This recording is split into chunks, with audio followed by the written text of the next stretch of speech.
ક્ષત્રિય સમાજના આગેવાન પીટી જાડેજા ઉપર એક સામાન્ય કલમ હેઠળ ગુનો દાખલ છે, જેના સંદર્ભમાં એ લોકો સ્ટેટમેન્ટ પણ લખાવેલા. કાલ સાંજે એમને એક નોટિસ આપવામાં આવી અને રાતે અચાનક જ પોલીસ એમને ધરપકડ કરી અને કલાકની અંદર પાસાના કાગળ રેડી કરી અને સાબરમતી જેલ ખાતે મોકલી દેવામાં આવેલા. ક્ષત્રિય સમાજના આગેવાન છે અને આંદોલનમાં એમને ભાગ ભજવેલો છે. એટલે હોય કે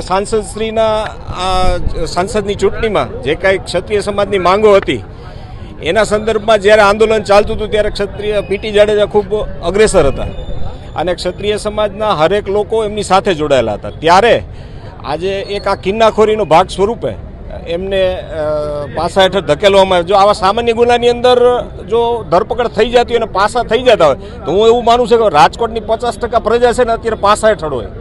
અત્યારે કોઈ સામાન્ય ધમકી આપી છે એવો ગુનો છે, એની અંદર જો પાસા કરી દેતા હોય તો આ તો બહુ વિચારવા જેવી બાબત છે. અને હમણાંથી જોવામાં આવી રહ્યું છે કે નાના ગુનામાં જો રાજકીય હાથો બની અને પોલીસ આ કામ કરતી હોય તો અમને પણ એક વિચારવાનો મોકો મળ્યો છે. ક્ષત્રિય સમાજની એક બહુ મહત્ત્વની વાત કરું કે ગુજરાત લેવલના હરેક આગેવાનોની સાથે અમારે ચર્ચા થયેલી છે. 12 વાગે સુરેન્દ્રનગર ખાતે ક્ષત્રિય સમાજની એક પહેલી મિટિંગ થવા જઈ રહી છે, જે ત્યાંના આજુબાજુના ગામ અને ત્યાંના લોકો એની મિટિંગ યોજી રહ્યા છે.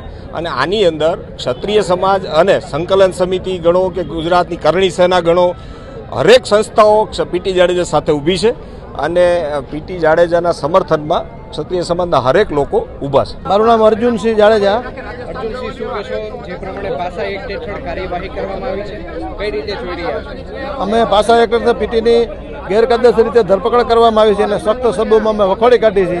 અને અમને એવું સ્પષ્ટ જણાય છે કે આ એક પ્રેજ્યુડાઇસથી ધરપકડ કરા નકર એવા કોઈ સામાન્ય ગુણ મંદિરના વાદ વિવાદમાં કોઈ મારામારી નથી થઈ.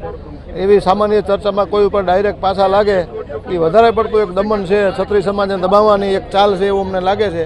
એટલે અને અસ્મિતા આંદોલન ક્ષત્રિય સમાજે કર્યું એના માટે પ્રેજ્યુડાઇસ રાખીને આ પગલું ભર્યું હોય એવું અમને સ્પષ્ટ લાગે છે. આના પડઘા સ્થાનિક સ્વરાજ્યની ચૂંટણીમાં ક્ષત્રિય સમાજ આપશે ખરા? હા, ક્ષત્રિય સમાજ આખા ભારત લેવલે ક્ષત્રિય સમાજ આમાં એક ખરાબ મેસેજ જાય છે કે કોઈ કારણ વગર કોઈને એક આવડા મોટા આગેવાનને ધરપકડ કરી અને એ ખોટું અમને બહુ દુઃખ ક્ષત્રિય સમાજ વ્યક્ત કરે.